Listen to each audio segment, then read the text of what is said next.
Welcome to Split the Defense. Split the Defense. LEAFS Postgame Edition. Split the Defense is presented by LaForest Electrical Contractors. Professional and efficient service since 2004, serving the Kingston and surrounding areas. Alongside co-host Craig Pearce and producer Ted Evans, here's your host, Jordan Webster.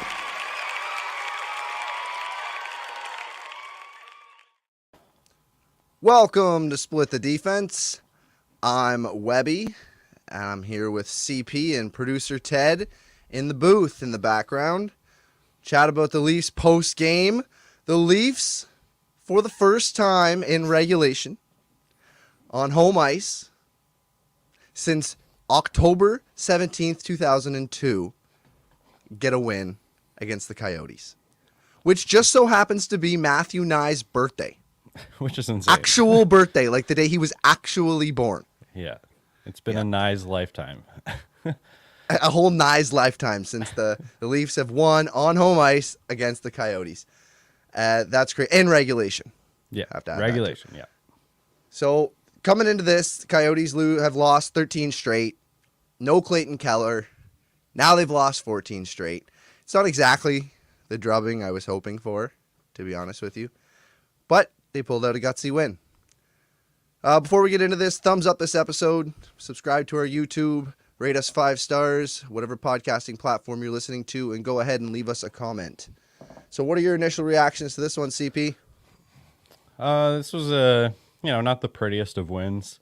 It kind of sucked that Gio got injured so early, like kind of mashed everything around, and Marner playing defense. But good that Wall, kind of a good game for Wall. Not, I wouldn't say spectacular, but definitely good for a first game back, and looked kind of like his own calm self, like he always has. And I just love that style. It doesn't work out as much like on the breakaway, but it was. I really like how he played, and it was good to see him back for sure. Yeah, for sure. It was nice seeing roly-woly goalie back in the net. So who's your first star for either side? I mean, I think Mitch Marner, just because he had to play defense. That alone, it's like just putting that on any forward is tough. It's just a whole different ball game. So I'd give it to Marner just based on that. If not, then Wall, because it's his first game back and he looked good. But what about you? Yeah, for sure. Well, I like both of those. I'm not sure what to choose there. Let's get into the Leafs rolling with 6 lefties again. They're already down Timothy Liljegren. Not looking good in that way. Gio slams into the boards, more than likely concussed. Yeah. And Sideways in scorpion. comes sideways scorpion. Oh, that's a terrible way to put it. But yeah, that's what it was. It was bad. He went flying into the boards. He smashed his head really hard. You could see his eyes when he came out of it. He wasn't okay. But now we have Marner, the defender. So what did you think of Marner, the defender? He plays that role pretty well. Like, in my opinion, I think he plays it too well. So well that I want to see it more. And, you obviously can't. I'm not going to sit here and say we can. But it's really good to see. He's good at that. Yeah, I mean, he's just an amazing player. So, all the plays in the corners, he's really good at those. He's good at making passes, getting, skating his way out of trouble. All those things that are, make a good elite offensive defenseman. His net front play, definitely could use some work. But other than that, though, he's just, I'm not surprised. And he does a lot of, he's hardly ever skating forward anyway. When he's playing in the offensive zone with the puck, he's often skating backwards, and, he's like a figure skater out there a lot of the time. So, he's got kind of the perfect guy to put back there. I bet you it would have been Calle Järnkrok if he was in the lineup, because that has been his role before. But Marner's done this before too. Yeah, he has. But I'm referring back to, remember we lost 2 defensemen, actually Alex Kerfoot and Järnkrok. Yeah. Both had to play defense for most of a game, right? Yeah. But great. I was very impressed. Like you said, you can't put Marner there. You're going to get a lot of that where people are going to say that just get a winger, but obviously we're not going to do that, but in a pinch, it's just good to see for sure. I know we're beating a dead horse at this point, but like you need a defender, a right-handed defender, like today. I take like any yesterday. of Arizona's. Like you need any right-handed defender. Yeah. Like at this point, you just need somebody who can play in the NHL that's a right-handed defender. Just get them on this team. We need a 7th right-handed defender. We need a top right-handed defender. We'll take a guy in the middle. Like, and we don't care. We need a right-handed defender. So let's go into the defender then. One big gripe that I have tonight: Morgan Rielly on the Logan Cooley goal. Yeah. So you want to talk about soft in front of your own net. Morgan Rielly is puck watching, standing in front of his own net. Now, I know that he has many offensive skills, and there's lots of good things to talk about Morgan Rielly here. I'm not shitting on Morgan Rielly, but that was soft, man. I don't want to see that from a defender in front of our net. Now, you wouldn't have had many guys box their player out like that. He wasn't even boxing him out. He wasn't even paying any attention to him. Do you think that's acceptable from your top line defender? Well, I mean, it's definitely not ideal. I hate that. Like, I'm a guy that likes my defensemen like that are bred like Benoit, that are just like willing to do anything out there. It's what makes like star defensemen like Hedman kind of just this rare breed that do it all and are elite offensive and defensive. That's not going to be every offensive defenseman. And the one thing that I always kind of like refer back to is like last year in the playoffs, like Rielly made that play. He boxed out that guy. And he didn't the entire regular season last year. So like I hope that that's what it returns to. Cause that's not acceptable. I just hope that game 1 of playoffs, we refer back to like how he plays defense when it really matters. And he's willing to put it all out there. Like, his try level is above anyone's in playoff games. That was just weak. I didn't like seeing it. I went back and watched it again. I had to watch it. I watched it a few times over. He was just lost watching the puck. He wasn't paying any fucking attention to Cooley. Now, it didn't matter in the end, but they pushed, and it made the game matter at the end. It made them try a hell of a lot harder. And God forbid anybody blocked a shot and hurt themselves because his dumbass move made it such a close game. So obviously, it wasn't a close game at the end. We had Willie Nylander pot one in, made it the 2-goal lead. But then at the end, we have Bertuzzi on a 3-game goal-scoring streak, but only Tyler Bertuzzi can get a wide-open net and miss twice in the same year. And this guy off the post, like, I'm screaming at my TV, like, how, Tyler Bertuzzi? How are you going to miss this? Again, right off the post. Anybody else but Tyler Bertuzzi, would that happen to them? Like, there's no way. No, like, I hope that's not the start of another curse, because, like, that's, I couldn't believe it. I almost, like, I kind of looked away, because, like, he just, like, took the shot. It seems so, like, an easy, like, Willie fires it from, like, his own end, just dead center of the net. Bertuzzi's, like, isn't he inside their zone? Like, he's across the blue line and just rings it off the blue line, and he rings it off. And would that happen to anybody else? No, that's the Bertuzzi special for sure. Maybe Robertson, because like he seems to have some luck like that too. But that's a Bert special, definitely. But he is on a 3-game goal scoring streak. He had a hattie a couple games ago. I mean, we got to give that to him, right? He is playing much better. This is looking like the Bertuzzi that we paid for. And tonight, one of my favorite moments we got to talk about. Domi knocks down Michelli after taking a shot from Dumba. You remember that glove to the face? Yep. So he just comes up and gloves him in the face. And Michelli takes the brunt of it later just because, Domi's pissed, going to the bench, wants to fuck around with somebody.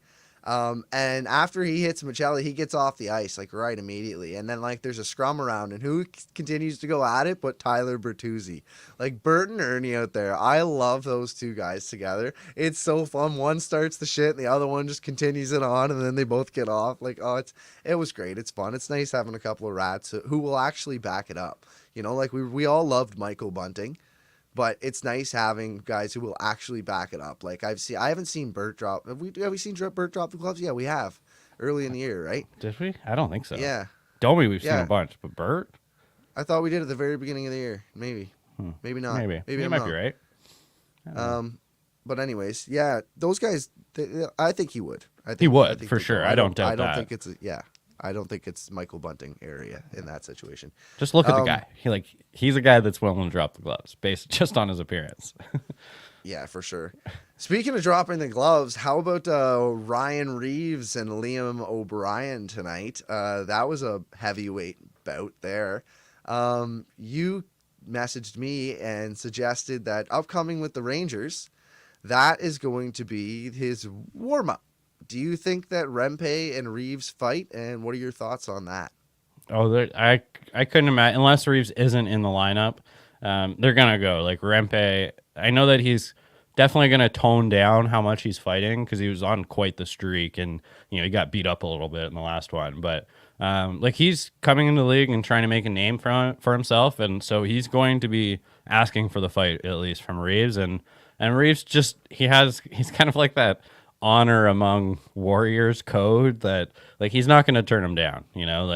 He's just like the type of guy, I think he's going to be willing to take a fight against all the big guys until the day he retires and can't do it. So I just see the only way is if they just don't cross paths, which I don't see happening. So yeah, I think good that Reeves actually won tonight, because so he'll go into that one with some confidence, because he's going to need it, because Rempe's swinging full, he wanted to bash him. They fought before. Yeah. Apparently Reeves beat him before, so you have some confidence going in like that. I've beat this guy before. I'm going to go and beat him again. Not just quite like that, blown, though. Yeah, the last time it was quick, and they just kind of tumbled, if I remember correctly. So this one's a little bit more of a notch in his belt, and he's been lacking kind of a confidence boost, like the way he flexes and pumps up the crowd after. We haven't really been seeing much of that, Reeves, and that's part of the reason he's here.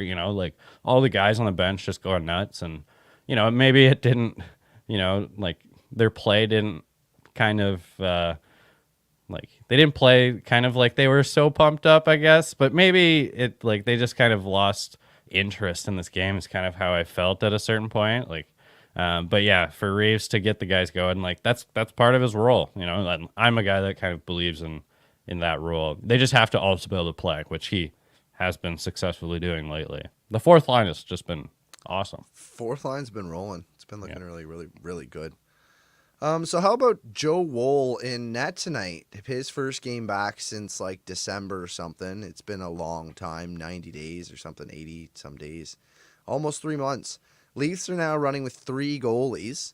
What was your thoughts on his performance tonight? You think he looks good, looks strong on the ankle? Yeah, he looked good. I was really kind of worried because the shots, I hate a game where you go a period and there's only 3 shots. That's not good for a goalie. And so I was a little nervous at first because the whole game, the score clock, actually, I think the shot clocker wasn't working for a little bit, but still not a ton of shots in total. So I was a little nervous, and then ended up getting kind of the 30 saves or whatever I think it ended up being. It's good enough. That's kind of what we ask of our goalies and for the Leafs. And I think that the only thing is you really see the contrast between him and Sammy on a breakaway. I love his calm demeanor, but he just Sammy has plus he looks fucking huge. Yeah, I just mean Sammy is way better on a breakaway and shootouts. Is at least my impression. Sammy's not better on a breakaway. Sammy's 28th in the league. Really? On breakaways, yeah. Well, I would like to know what Woll is. Steve Valaket was on Kipper and Bourne, and he's a goalie guy, and he brought that stat that Samsonov is not a good fit for the team because the Leafs give up somewhere in the top 10 most breakaways in the league, and he is 28th at saving breakaway shots. Right. I wonder if those are correlated too, because they give up so many. He's also going to give up more, right? I think there's other guys. I think you'd have to look at the guys who are also facing these top 10, right? So I mean, you have to look at the other guys who are in that. Are they in the late 20s too, or are they faring better? And are they big names? Are they the guys that you'd expect to do it, the usual suspects? Or is it some guys maybe that you're oh, well, maybe this just isn't a fit. This is a mid-tier goalie, and they're just better at saving breakaways than Ilya Samsonov is. So I don't know. My point still stands, though, that he's just more able to make a spectacular save. And one of the things that I love about him is that he's willing, like he's a more calm goalie, but you're just never going to see like a really dramatic play from him. But I'm not really I'm just kind of pointing out the differences between the two, but I'd like to see Wool kind of get like a little bit of a slower, roll into the team. He's looked good, but I don't want to just throw him back in like he's the number one and that's it, right? Especially because Sammy's been playing fine. So we've got 3 of them. They're not doing anything with Martin Jones. That was announced. That was on Twitter. That it's not like the Tree put out there that they're not doing anything about the 3 goalie situation. It's sticking through the deadline, basically, is what my impression is of that. So I don't like take that as you will. I mean, if Jones wants to be more of a coach, like that would be, I forget who suggested that, but like you're just not going to be able to give them enough playing time. If you're going to, like it's fine if like Jones is just going to be there for practices and, like he gets his extra time maybe before and after, but I just don't like that situation where there's 3 of them floating around and you're giving them all starts. But that's why I say you need to trade Ilya Samsonov. I'm telling you, you gotta do it. He's not gonna fit in this group. He's not here next year. He's gone. You gotta get rid of him. Somebody needs to take a chance on him. Another playoff team, just send him away. Bye. Fly away. Give us a 2nd round pick or something. I just wish he would have done it before. Although we can talk about really quick the Chris Tanev trade. What are your thoughts on that, CP? Are you disappointed that the Leafs didn't get Chris Tanev? And, no. What do you think of the price paid? I'm not disappointed, I guess. Like I would have been happy to get Tanev, but I think that he was kind of overrated for all the hype he was getting. So like I would just like them to get someone. So I just hope that this is the trigger that they make a trade. I just that's kind of my take on it. I think Calgary did kind of pretty well. Like they got more than I think that everyone was thinking. It was just going to be a second. And so I think good for them. I was a little bit shocked, though, that New Jersey's only getting a 4th round pick for the cap that they have to take on, and they're giving up a prospect, which it seemed weird. Like New Jersey, I don't think got the good end of that deal, but Dallas is going to be a contender. They were before, and this is going to help them. So, watch out for Dallas on the other side. Ted. Hear me out. Hear me out. Conspiracy theory here, okay?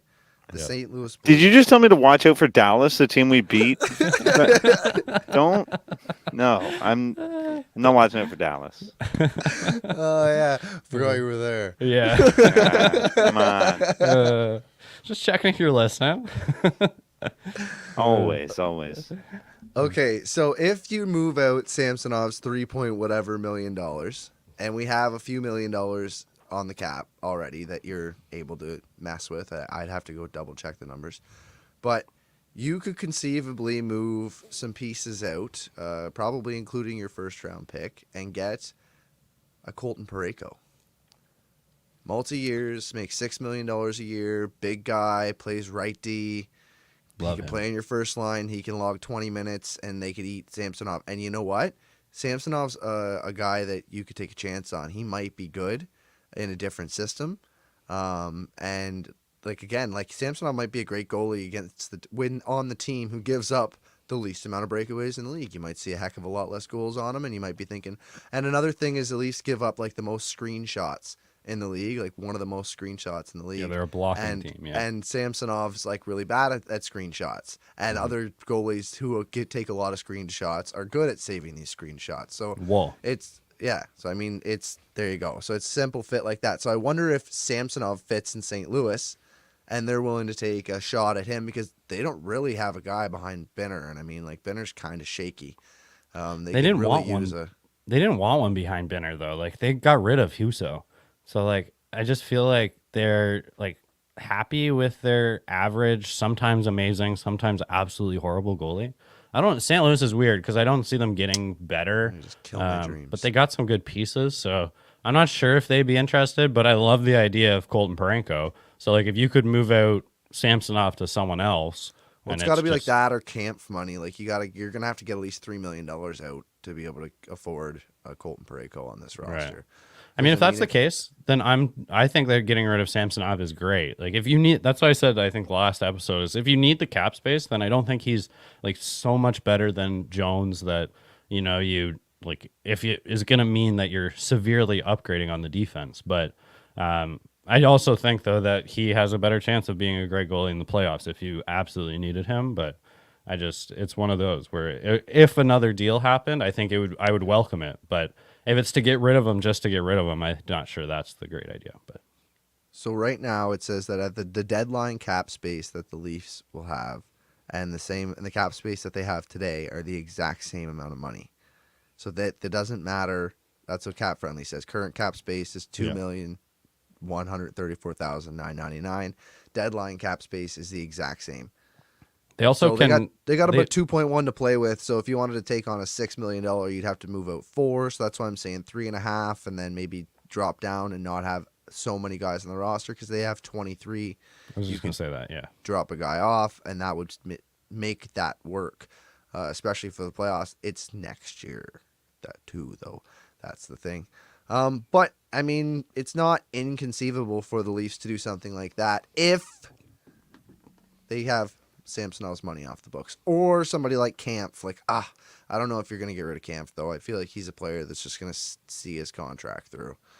But yeah, especially Keefe would cry if they got rid of Kampf. Like, yeah, even when Kampf plays like shit, he's still his favorite player. So, I don't think Kampf would go, but I think Samsonov, like, it's easier to get rid of, like, to not feel the loss of him because you don't have to replace him really. Like, you have the replacement in Jones. So versus Kampf, if you got rid of him, then like now you're looking at Holmberg being the fourth line center, which I'm not as comfortable with, and they seem to be a really good pair together. So yeah, Kampf, I expect to play out his contract. We'll see on the last year how it goes, but yeah. So Joseph Woll gets the belt tonight for the Leafs boys. Yeah. Number 1 star. They pick well. Yeah, he couldn't pick between those two, but yeah, Woolley earned it. So Maple Leafs coach Sheldon Keefe earned his 200th regular season victory tonight in his 326th game behind the bench. That's the fastest coach in franchise history to reach 200 wins. Pat Quinn previously held the club record with 200 wins in 383 games. So did it in 63 games sooner. That's awesome, and it's obviously not the last win. He's going to get a whole bunch more this season. I don't know how many games we have left. Probably going to win at least half of them, right? So you probably have 10, 15 wins left in him. Somewhere in there. What else we got here? Leafs give up a shorthanded goal to none other than Alex Kerfoot for Alex Kerfoot's 10th of the season. So now we have Michael Bunting, Pierre Engvall, and Alex Kerfoot, and Ryan O'Reilly too, if you want to count that, all coming back to Scotiabank for their first game and scoring a goal. Steve Dangle has an amazing response to that tweet. He didn't even actually respond to a tweet. He just tweeted it and says, yeah, well, that's the free space, though. We all know what he's talking about. No context, but you know exactly what he's talking about. Alex Kerfoot scoring a shorty. Did you put any money on that? I always feel so stupid when I don't put any money on these obvious things. Yeah, I didn't. I should have because it's the easiest bet ever. It just seems way too obvious. He's on the PK. He just gets his stick on it, and almost immediately, I could have walked out of the room. It was just I saw it was Kerfoot. He's on a breakaway. I was just like, oh god damn it. So yeah, you can just. I've never seen a team, and like luckily we're breaking some of these, like habits, like losing to shitty teams. And, they at least get the win tonight. That would have been the worst, as if they gave up the game winner to Alex Kerfoot. But yeah, to be expected, I guess. It's kind of horrible, but whatever. Yeah, fucking horrible. Yeah, but whatever. Yeah, I thought the same thing. I can't believe that. Of course it was Alex Kerfoot. Of course it was shorthanded. Of course he's got hands now. That was beautiful. Rolling puck and just chips it up and over. We've seen that a couple times. He does that like 2 or 3 times a year, and we're like, oh, Alex Kerfoot, there's something there. It's just not. Like, I don't know. He just didn't have it here. It's his 10th goal in the season. Like, let's be honest here. He's obviously not some massive net filler or anything. But, like, He's got hands. to get one He has tonight. those nice goals every now and again. His nice little chip in and on the shorthanded too. Like Leafs power play giving up a goal. That sucks. They've given up a lot of goals this season. Yeah, they must be like last time we talked about this, they were near the top, and now I think they've given up 3 since that, and not a lot of time. So they got to be at the top. Yeah, it's crazy. Yeah, so. but the crazy thing is, like, imagine if they weren't as good as they are. Like, that's, I guess they'd be better defensively, or you'd think. Because if they weren't, then they might even be in the negative at this point on the power play. They're so fucking bad at giving goals up on the power play. I think they're a long way away from that, but yeah, it's crazy to be honest. Yeah. Has any team ever in NHL history been negative on the power play? No, There's no that would be fucking horrible. The whole team wouldn't deserve to be in the NHL. The whole team wouldn't deserve. Yeah, whole team, all the players off the team. If you came up against that team, you would just be hacking and slashing, taking penalties left, right, and center on purpose to be like, their power play's awful, boys. Like, just slash them up. Elliot Friedman says Anaheim has pulled Ilya Lyubushkin from the lineup tonight. Ducks and Maple Leafs have been involved in discussions. We will see where it goes. Wow, that's like I dropped that name like months ago, and he was here. He's been here. How did that work out? We saw that movie. Yeah, it's true. But if he's not on the I'd hope that Lyubushkin's not the only person you add. That's what I would say. Oh yeah, and they have to act. Sheldon Keefe says Mark Giordano has a head injury and doesn't know the extent of it. He's concussed. That's poor guy. Oh my god. Yeah, everybody's reporting it. Ilya Lyubushkin's been pulled. Yeah. Oh my god, things are happening. That'd be awesome. I would welcome anyone who's willing to play tough in front of the net and has a right-handed stick. That'd be amazing. And like I said, only if he's not the only person they add. They need to add a top line right defenseman. I don't think he's the guy, but no, but at least we have another righty. That'd be great. He'd be good on the 3. Like we'll take him on the 3. Sure. Yeah, and we got Liljegren on the 2. It's too bad that like Benoit, because he's like perfect. If he shot right, like Benoit would be perfect up top. I love that guy. I love his style. I think if he could click well with Riley, if he had a right shot on him, he'd be perfect in that spot. But we need a right-handed Benoit. Yeah, for sure. I mean, McCabe's been doing an admirable job, but the thing is, like, Lyubushkin, if he's going to be on the 3rd pairing, like, it's probably not an everyday role, right? Like, I guess I always like, because I guess I never can decide if McCabe's gonna stay there, because like if you add Lyubushkin, then like you would, if you're gonna add a second one, you got to move McCabe over. Well, it sounds like they're legitimately adding Lyubushkin, so like you can legitimize this right now. How do you think this is gonna play out? I think they're gonna like give him a shot with Riley. I think they'll just go back to that right off the hop. They'll kind of see how he fits there, and it's not like it's like they had flashes of being amazing together, those two. And then they kind of had flashes of being like really bad. So I would just like to see how's Lyubushkin done over the last couple of years. He's been playing on crappier teams. So to like be on a team that needs to win is a different mentality kind of. So yeah, I like Lyubushkin though. He's willing to drop the gloves. So the way things are reporting here, it sounds like he's going to be a Maple Leaf soon. I wonder maybe in the next 24 hours, 48 hours, we'll see what makes of that. Probably going to happen sooner than later. The Leafs play the Rangers on Saturday. So, I mean, we have Friday between that. I don't know. We'll see if he can get here. If he does, he probably doesn't even need to practice. They'll throw him in and probably play Saturday against the Rangers. John, yes, we talked about that. Giordano got hurt again. Damn it. Yeah. So his head's hurt. He's got a concussion. Things aren't good there. And I just feel for him. At Ilya Lyubushkin, who has apparently been pulled from the game in Anaheim. And we're talking about where he's going to fit in and maybe when he's going to be here, because it's looking like all the big dogs have him coming to Toronto or linked to Toronto, and him being pulled from a game, not being hurt. I'd say something's happening. We got something brewing. But we will be back after the Rangers game on Saturday. For now, that's a wrap. Thanks for tuning in. Thanks for commenting. Hit that like button on your way out. Subscribe to our YouTube. Please rate and review the show. We really appreciate it.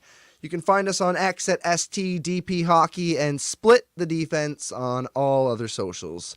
Until next time, peace. Peace. Peace. Thanks for tuning in to Split the Defense. Split the Defense. Leafs Postgame Edition. Hosted by Jordan Webster, Craig Pearce, and producer Ted Evans. Split the Defense is presented by LaForest Electrical Contractors. Professional and efficient service since 2004, serving the Kingston and surrounding areas.